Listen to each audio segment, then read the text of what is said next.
ஓம் நமோ நாராயணா. அன்பர்களுக்கு வணக்கம். போன பதிவில் கடகராசியில குரு பகவான் உச்ச பலனாளர்கள் பார்த்தோம். அந்த குரு தான் குழந்தை. அந்த குழந்தைய தன்னுடைய பார்வையால கண்காணிச்சு ஆயுள் பலத்தையும் கொடுத்து ஒவ்வொரு விஷயங்களையும் தர்ம வழியில போக சொல்லி சனி பகவான் பார்த்துக்கிட்டே இருக்காரு. இங்க சனி பகவான் எப்படி செயல்படுகிறாரு, அவர் எங்க உட்கார்ந்துருக்காரு, அவருடைய தன்மை என்ன, இதை பத்தி தான் இன்னைக்கு விளக்கமாக பார்க்க போறோம். சனி பகவானாலே ஆயுள்காரன்ட்டு எல்லாருக்குமே தெரியும். அந்த ஆயுளுக்கு அதிபதி மட்டும் இல்ல, நீதி தேவனும் கூட. ஏன் என்று பார்த்தால் சனி பகவானை தான் ஜோதிட சாஸ்திரத்துல வேலைக்காரன், அடிமையால் இந்த மாதிரிலாம் சித்தரிச்சிருக்காங்க. காரணம் என்னன்னா, சூரியன் அரசன், சந்திரன் அரசி, புதன் இளவரசன், சுக்கிரன் அமைச்சன், இப்படி வரிசையா ஒவ்வொரு கிரகங்களுக்கும் ஒவ்வொரு பதவி கொடுத்திருப்பாங்க. அந்த அடிப்படையில் பார்க்கும்போது சனி பகவானுக்கு மட்டும் பணியால், வேலையால் என்ற ஒரு பொறுப்பை கொடுத்துருக்காங்க. அவருடைய வேலை என்னன்னு பார்க்கும்போது நீதித்துறையை கையில் எடுத்திருக்காரு. நீதிபதி, உச்ச நீதிமன்ற நீதிபதியா இங்க செயல்பட்டு இருக்காரு. அவருடைய பணி இந்த உலக ஜீவராசிகளை உயிர் காத்து ஆயுள் பலத்தை கொடுத்து ஒவ்வொரு ஜீவராசிகளையும் கண்காணிச்சு அவர் செய்கின்ற பாவ புண்ணிய அடிப்படையிலான சில விஷயங்களை கண்காணிச்சு அதற்கு தகுந்தவாறு தான் அவருடைய நன்மையும் தீவையும் இந்த லோகத்துல இந்த ஒரு ஜென்மத்திலே எல்லாருக்குமே கொடுத்துக்கிட்டு இருக்காரு. அவருடைய கோட்பாடுகள் அப்படிப்பட்ட கோட்பாடுகள், அதை பத்தி தான் இவ்வாறு பார்க்க போறோம். சனி பகவான் இந்த 12 ராசி மண்டலத்துல மகர ராசிக்கும் கும்ப ராசிக்கும் அதிபதியா இருக்காரு. அந்த 2 வீடுகளுக்கு ஏதாவது ஒரு வீட்டுல உச்சமாகலாம். ஆனா அவர் உச்சம் அங்க ஆகல. அவர் எங்க ஆயிருக்காரு அப்படின்னா, துலாம் ராசிய அவர் தேர்ந்தெடுத்து அங்க அமர்ந்திருக்காரு. எப்படின்னு பார்க்கும்போது ராசி மண்டலம் மேசத்துல இருந்து மீன ராசி வரைக்கும் 12 விதமான தொகுப்புகள் பார்க்கும்போது ஒரு ராசிக்கு 30 டிகிரின்ற வீதம் 360 டிகிரியா தான் அந்த வான்வெளியில இருந்து ஒவ்வொரு ராசி மண்டலம் இருக்கு. இந்த அடிப்படையில் பார்க்கும்போது மேச ராசி 30 டிகிரியில் ஆரம்பிச்சு துலாம் ராசி 180 டிகிரிகள் முடியும். அப்படி பார்க்கும்போது துலாம் ராசின்னு சொல்லக்கூடிய இடத்துல அந்த ராசி மண்டல தத்துவத்தை சரி பகுதியை பிரிச்சு 180 டிகிரி பாயிண்ட்ல சென்டரா உட்கார்ந்துருக்காரு. ஏன்ற பார்க்கும்போது இந்த 12 ராசிகளையும் அவர் கண்காணிப்பதற்காகத்தான் அந்த மாதிரி சரி பகுதியா உட்கார்ந்துருக்காரு. அவர் அமர்ந்திருக்கக்கூடிய இடம் சுக்கிரனுடைய வீடு. ஆனால் அந்த சுக்கிரனுடைய வீட்டுக்கு சின்னமே பார்க்கும்போது தராசு. அந்த தராசு நாம எங்க பார்த்திருப்போம்னா நீதித்துறையில பார்க்க முடியும். இன்றைய லோகத்துல நீதிமன்றங்கள்ல தராசு இருக்கும். நீதி தேவதை கண்ணை கட்டிட்டு அதுல தராசு பிடிச்ச மாதிரி இருக்கும். இங்க அவர் உச்ச நிலையில் அமர்ந்திருக்கக்கூடிய அமைப்பே அந்த தராசு சென்டர்ல உட்கார்ந்துருக்காரு. இந்த இடத்துல அவர் தான் உச்ச நீதிமன்ற நீதிபதி. அவருக்கு மேல எதுவுமே இல்லை. அவருடைய சொல்ற தீர்ப்பு தான் ஒரு கடைசியான தீர்ப்பாக இங்க செயல்பட்டு இருக்காரு. அப்படி பார்க்கும்போது அவர் தான் இங்க உச்ச நீதிபதி. இன்னைக்கு நீதிமன்றங்களை பார்த்திருப்போம். நீதிபதியும் சரி, வழக்கறிஞர்களும் சரி, அவங்க எல்லாமே அணிஞ்சிருக்கிறது எல்லாமே கருப்பு நிற அங்கேதான். ஏன்னா சனிப்பகனுடைய நிறமே கருப்பு தான். அவருடைய வாகனம் கூட காக்கை கருப்பு தான். ஏன் உலகத்துல காக்கையை அவர் தன்னுடைய வாகனமா வச்சிருக்காரு அப்படின்னா, காக்கை மட்டும்தான் சுயநலமற்றது. தனக்கு ஒரு உணவு கிடைச்சாலும் கூட அது தான் மட்டுமே உண்ணாம அதோடைய கூட்டத்தையே கரைஞ்சு கூப்பிட்டு எல்லாரும் சேர்ந்து பகிர்ந்து சாப்பிடும். அப்படிப்பட்ட ஒரு சுயநலமற்ற ஒரு அருமையான ஒரு ஒற்றுமை கொண்ட ஒரு குணம் கொண்டதுதான் இந்த காக்கை. தன்னுடைய இனத்திற்கு ஒரு சின்ன ஒரு பிரச்சனை வந்துட்டா கூட அது மொத்தமாக கூட்டமாக கூடி போராடி ஜெயிச்சு ஒற்றுமையை நிலைநாட்டி தன் இனத்தை காக்கும். அப்படிப்பட்ட சுயநலம் இல்லாத ஒரு ஒற்றுமையான ஒரு வாழ்க்கை அமைப்பை உண்டு பண்ணக்கூடிய ஒரு பறவை இனத்தை தான் சனி பகவான் தன்னுடைய வாகனமா வச்சிருக்காரு. அதோடைய கோட்பாடே அதுதான்.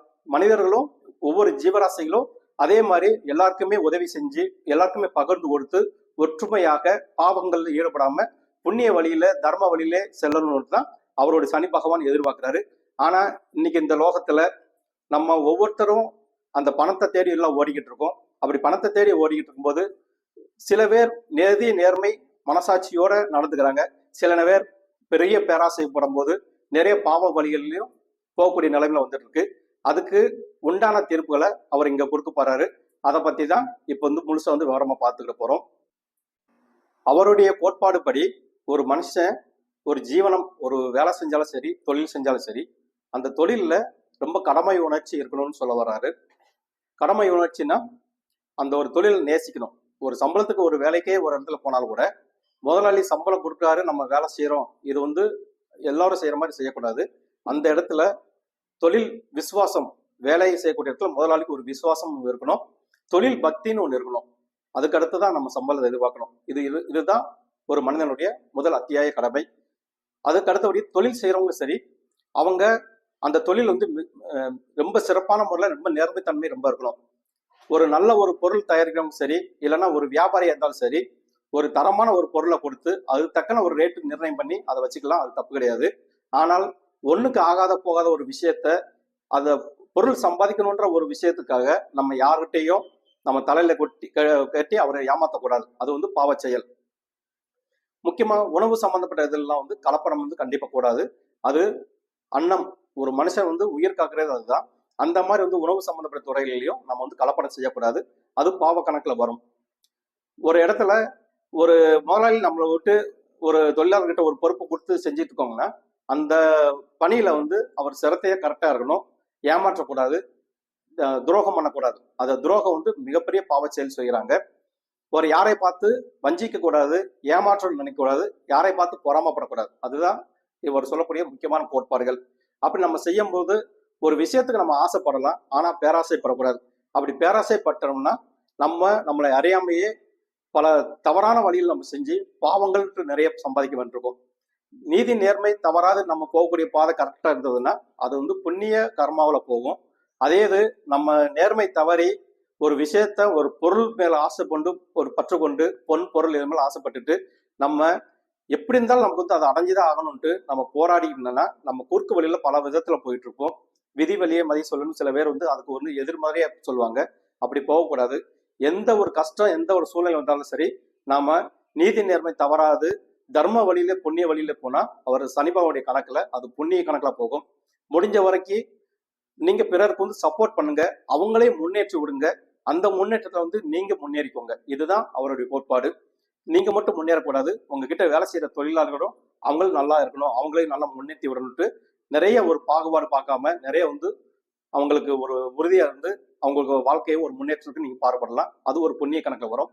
அதுக்கடுத்து நீங்க சேர்த்து வச்ச அந்த பொன் பொருள்லயே நிறைய புண்ணியங்கள் இல்லாதவர்களுக்கு இயலாமை, அதை இயலாம முடியாதவங்களுக்கும் இல்லாதவங்களுக்கும் முடியாதவங்களுக்கும் உங்களால முடிஞ்ச அளவுக்கு உதவிகள் செஞ்சு அவங்களுடைய வாழ்க்கையில ஒரு முன்னுக்கு வர்றதுக்கு நீங்க உதவி செய்யலாம்.